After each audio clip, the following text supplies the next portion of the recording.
नमस्कार साथियों, स्वागत है आप सभी का बीपीएससी वाला के प्लेटफॉर्म पर। साथियों, बीपीएससी 71वीं एग्जाम की डेट अनाउंस की जा चुकी है।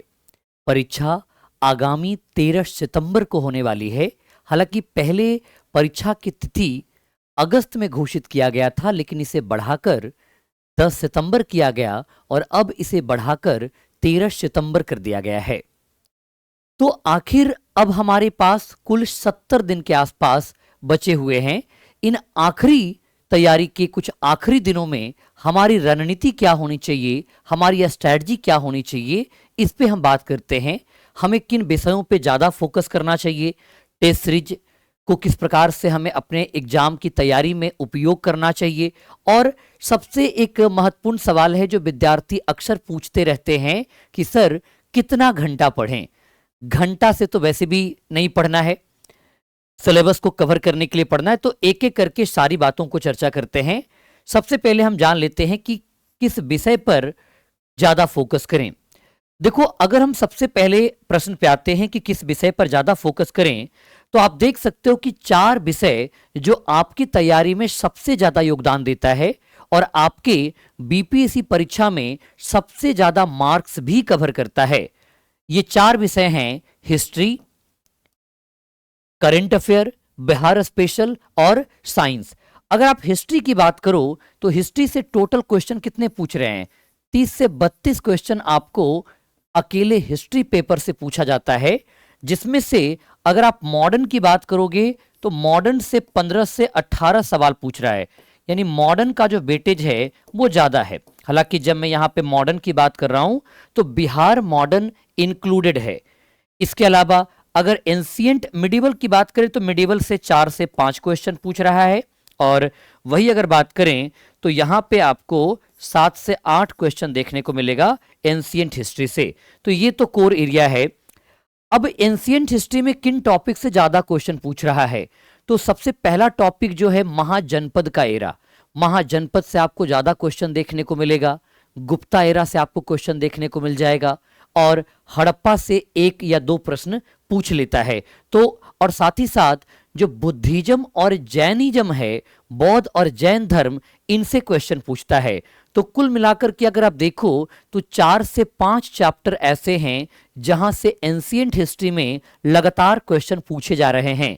वैसे बीपीएससी वाला के वाईटी चैनल पर मैं एंशियंट और मिडिवल को थ्योरी भी कराने वाला हूं, वन शॉट भी प्रोवाइड करने वाला हूं और एमसीक्यू भी पढ़ाने वाला हूं। तो यहां से आपका 7 से 8 क्वेश्चन और 4 से 5 क्वेश्चन मिडिवल हिस्ट्री में कवर हो जाएगा। अगर मिडिवल हिस्ट्री की बात करें तो यहां पे दिल्ली सल्तनत और मुगल हिस्ट्री, ये 2 इंपॉर्टेंट एरा है जहां से ज्यादातर क्वेश्चन पूछते हैं।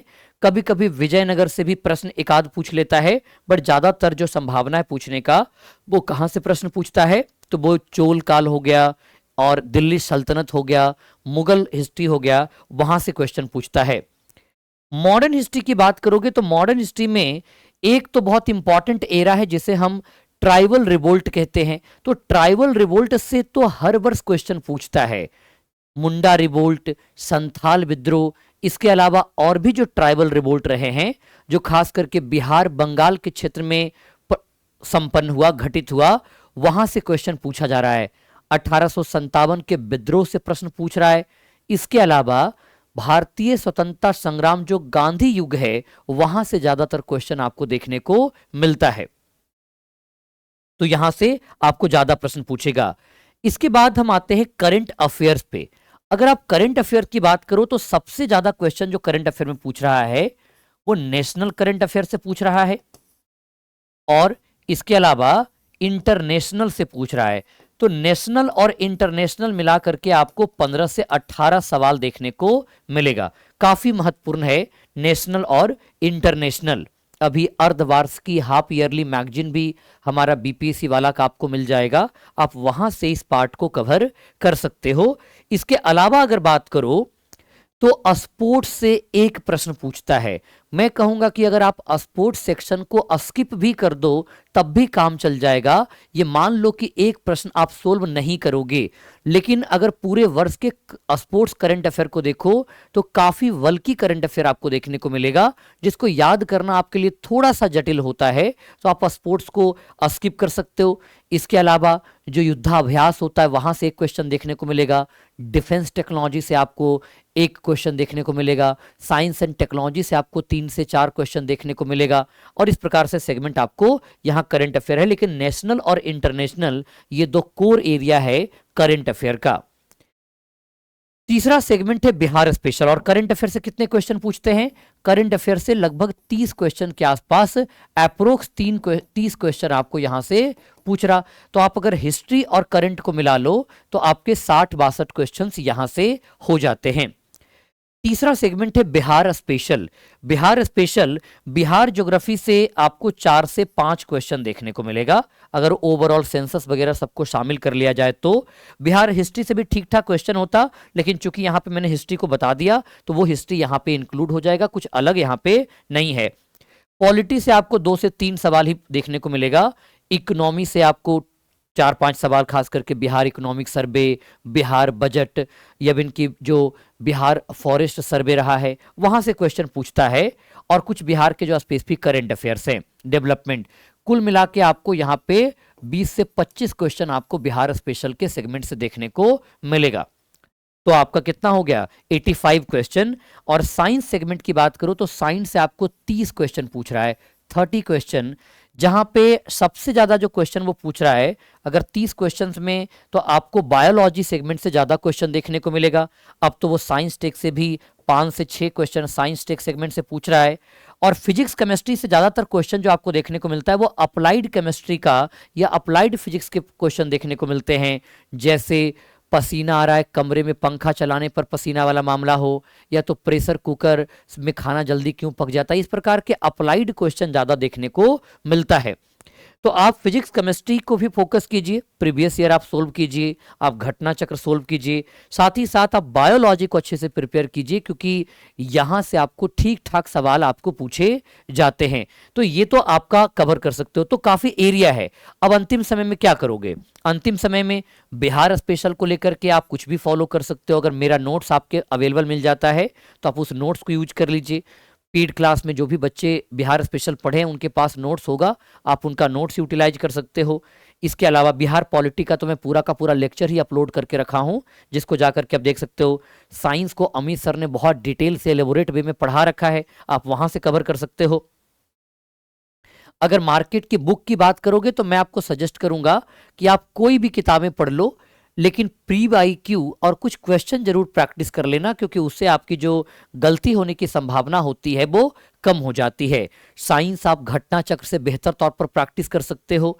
करंट अफेयर के लिए आप हमारा BPSC वाला का मैगजीन फॉलो कर सकते हो, स्पीडी जैसे मैगजीन को फॉलो कर सकते हो, है ना। तो इनके सहारे आप अपने आप को तैयार कर सकते हो। और हिस्ट्री को लेकर के आप हिस्ट्री में PYQ सोल्व कर लो। PYQ जैसे जो घटना चक्र की हमारी किताबें आती हैं वहां सोल्व कर लो, या तो हमारे चैनल पे भी आपको डिफरेंट डिफरेंट टीचर्स के द्वारा पढ़ाया जा रहा है। जैसे मॉडर्न हिस्ट्री आपको पढ़ाया गया है, एंशिएंट मिडिवल मैं पढ़ाने वाला हूं, तो वहां से आप कवर कर सकते हो।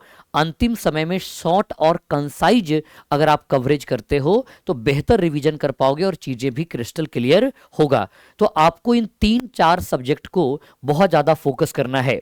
इसके बाद अगर पॉलिटी की बात करें तो पॉलिटी से समान तौर पर 10 से 12 क्वेश्चन पूछता है, और कभी कभी आपको 15 क्वेश्चन तक देखने को मिलेगा। और इस पूरे पॉलिटी को आप रिवीजन पर्पस के लिए वन शॉट वीडियो को यूटिलाइज कर सकते हो। वन शॉट वीडियो, इवन की आर्टिकल का वीडियो, कॉन्स्टिट्यूशनल अमेंडमेंट का वीडियो, यहां से आप अपनी इंडियन पॉलिटी को प्रिपेयर कर सकते हो। इकोनॉमी की क्लासेज अभी चल रही है, इकोनॉमी से भी ठीक ठाक सवाल 12 से 15 के क्वेश्चन आसपास एवरेज आपको यही देखने को मिलता है, जिसमें करंट वाला जो पार्ट है इकोनॉमी में उसका वेटेज थोड़ा ज्यादा देखने को मिलता है। तो आप उसको लेकर चलिए, खासकर जो यहाँ पे नेशनल बजट हो गया, नेशनल इकोनॉमिक सर्वे हो गया, including Bihar budget and Bihar economic survey, उसको अच्छे से फोकस करना है, क्योंकि अगर 12 से 15 क्वेश्चन इकोनॉमी से पूछेगा तो 7 से 8 क्वेश्चन जो है वो करंट पर्सपेक्टिव का रहेगा।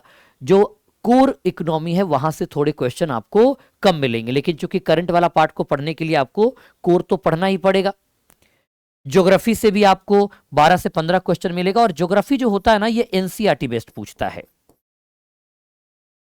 तो आप अगर एनसीईआरटी कंपाइलेशन को भी अंतिम समय में रिवीजन करके चले जाते हो, तब भी आप ज्योग्राफी के 12 से 15 सवालों को आसानी से सोल्व कर ले जाओगे। तो आप क्या कर लो, यहां पे आप एनसीईआरटी जो आता है कंपाइलेशन, आप उसको देख सकते हो। और मैथ के लिए मैं आपको सजेस्ट करूंगा कि आप पीवाईक्यू सॉल्यूशन कर लीजिए। पीवाईक्यू जितने भी क्वेश्चन पिछले लास्ट 10 ईयर्स में पूछे गए हैं, तो लास्ट 10 ईयर के क्वेश्चंस को आप यहां पे क्या कर लो, सोल्व कर लो। तो ये आपका बेहतर स्ट्रैटेजी हो सकता है। आप इस प्रकार से अगर प्रिपरेशन करते हो तो 70 दिन आपके पास है, और 70 दिन रिवीजन करने के लिए बेस्ट है, क्योंकि जितना ज्यादा आप रिवीजन करोगे उतना कॉन्सेप्ट पर क्लैरिटी आपकी रहेगी और प्रश्न गलती होने की संभावना कम होती है। अक्सर आप कहते हो कि सर टेस्ट जब लगाते हैं तो हमारा स्कोर कम बनता है। का स्कोर कम क्यों बनता पता है? रिवीजन की कमी के कारण होता है। जितना कम रिवीजन करोगे, आप पढ़ते ज्यादा हो, रिवीजन कम करते हो। मैं कहूंगा आपसे कि आप जितना पढ़ते हो उतना रिवीजन भी करो, बार बार रिवीजन करो, तो इससे जो गलती होने की चांसेज होते हैं वो कम हो जाएगी, ये आपको फायदा मिलेगा। अब दूसरा टॉपिक पे आते हैं, टेस्ट सीरीज प्रैक्टिस को लेकर के। टेस्ट सीरीज प्रैक्टिस को लेकर के आपका अप्रोच क्या होना चाहिए? बहुत सारे विद्यार्थियों को आप देखोगे कि वो अलग अलग कोचिंग संस्थानों में जाकर के नंबर ऑफ टेस्ट को प्रैक्टिस करते हैं। देखो, no doubt undoubtedly test practice एक अच्छा तरीका है अपने प्रिपरेशन को इवेलुएट करने का, लेकिन आप बहुत ज्यादा टेस्ट मत अटेम्प्ट कीजिए। इससे क्या होता है कि जब आप नंबर ऑफ संस्थानों में जाकर के पेपर अटेम्प्ट करते हो तो आपका जो कीमती समय है जिसे आप रिवीजन में बहुत ज्यादा खर्च कर सकते हो, वो आप टेस्ट सीरीज अटेम्प्ट करने में खर्च कर देते हो। मैं आपसे कहूंगा कि अभी एग्जाम का समय आ चुका है, तो एक वीक में मैक्सिमम 2 या ज्यादा से ज्यादा 3 टेस्ट लगाइए, और आप उस पर काम कीजिए। जिस एरिया में आपको दिक्कत हो रहा है, जिस एरिया से क्वेश्चन पूछे जाने पर आपकी गलती हो रही है, तो उस एरिया को आप बार बार रिवीजन कीजिए जितना ज्यादा। यानी आप टेस्ट सीरीज केवल लगाइए नहीं, टेस्ट सीरीज को ज्यादा से ज्यादा इवेल्युएट कीजिए। आप अपने आप को आकलन कीजिए, क्योंकि टेस्ट सीरीज का पर्पस आपके टॉपिक का आकलन ही है कि आप कितने अच्छे से प्रिपेयर करके रखे हो, कहां कहां कमी रह गई है, कैसे उसको आप बेहतर करोगे। तो वो तरीका क्या हो सकता है? रिवीजन। इसलिए आप बहुत ज्यादा टेस्ट मत लगाइए। आप टेस्ट लगाइए, लेकिन है ना, भाग भाग करके समय खराब मत कीजिए। आप किसी एक संस्थान में टेस्ट लगाइए और ज्यादा से ज्यादा रिवीजन पर फोकस कीजिए, क्योंकि जितना ज्यादा आप रिवीजन कीजिएगा, एग्जाम के दिनों में आप कुछ नया मत पढ़िए। आप जो सिलेबस है, कोर सिलेबस, उसको कवर कीजिए। अपने नोट्स को बार बार रिवीजन कीजिए। नए नए किताबों को पढ़ने से बचिए। बाजार में आपको एग्जाम के समय में नए नए पब्लिकेशंस की किताबें मिलेंगी, नए नए तरीके की किताबें मिलेंगी, थोड़ा सा डायग्राम में, थोड़ा सा और ज़्यादा रंग बिरंगा किताब मिलेगा। आप इनसे बचिए, क्योंकि जितना नया किताब आप पढ़िए, क्योंकि लगभग किताबों में वही चीज़ें मिलेंगी आपको। ऐसा नहीं है कि आप मॉडर्न हिस्ट्री की एक प्रकाशन की किताब पढ़ोगे तो वहाँ पे दूसरी चीज़ें बातें लिखी होंगी और दूसरे में दूसरे। आपने ठीक पढ़ा है तो आप रिवीजन कीजिए। आप नई नई किताबों को एग्जाम टाइम के दौरान पढ़ने से बचिए। बहुत ज़्यादा टेस्ट सीरीज लगाने से बचिए। आप अभी क्या कीजिए, मैक्सिमम अगर आप लगाइए तो 2 टेस्ट इन अ वीक लगाइए, और 2 टेस्ट इन अ वीक लगाने के बाद आप उसको प्रॉपर इवेल्युएट कीजिए, आप उसको प्रॉपर समझने का प्रयास कीजिए। इसके अलावा एक बड़ा महत्वपूर्ण सवाल होता है कि सर कितना घंटा पढ़ें। देखो, मैं ये नहीं कहूंगा कि आपसे कि आप 15 घंटा पढ़ लीजिए, 18 घंटा पढ़ लीजिए, जो व्यवहारिक नहीं है। लेकिन हाँ, एग्जाम समय में, एग्जाम टाइम में अगर बात करें तो आप 10 से 12 घंटा तो अपने ऊपर खर्च कर सकते हो, क्योंकि एग्जाम समय में जो आखिरी के आप 2 महीनों में अपने ऊपर टाइम इन्वेस्ट करोगे, उसका जो रिजल्टेंट है, उसका जो आउटकम है, आपको एग्जाम में बेहतर तौर पर मिलेगा। लेकिन आप ऐसा नहीं है कि आप लगातार पढ़िए, आप इसको 2 स्लॉट में पढ़िए, है ना। सुबह से लेकर के दोपहर में आप 6 घंटे पढ़िए, या तो फिर आप रात में 6 घंटे पढ़िए। तो इस प्रकार से बांट लीजिए, या तो 3 शिफ्ट में अपने आप को बांट लीजिए। पढ़ाई के दौरान दिमाग को थोड़ा सा समय भी दिया कीजिए, ताकि आपका दिमाग उस चीज को बेहतर तौर पर अडॉप्ट कर सके, बेहतर तौर पर ग्रैस्प कर सके। ऐसा नहीं है कि सवेरे लाइब्रेरी में बैठ गए और पूरे शाम तक लाइब्रेरी में अपने आप को घिसे जा रहे हैं। मतलब दिमाग को थकाना नहीं है, क्योंकि अगर दिमाग थकेगा तो फिर वो याद जो आपका भूलते हो ना, कि कहते हो कि सर पढ़ते तो हैं भूल जाते हैं, वो समस्या होगी। इसलिए आप अपने ऊपर समय दीजिए।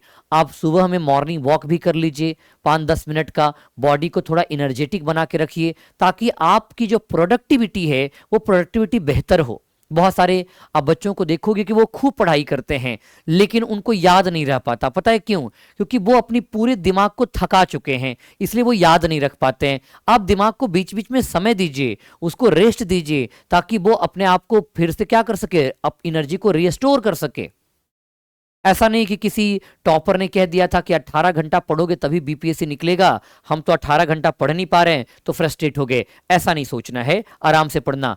टेस्ट सीरीज आपने अटेम्प्ट किया, अगर स्कोर कम आया, अब बहुत ज़्यादा फ्रस्ट्रेट हैं, आपको ये बात तो पता होना चाहिए कि अगर आप फ्रस्ट्रेट होंगे, आप बहुत ज़्यादा प्रेशर फील करोगे तो आपकी प्रोडक्टिविटी प्रभावित होगी। इसलिए बहुत ही कूल होकर के अपनी तैयारी को कीजिए ताकि चीज़ें बहुत सॉर्टेड रहें।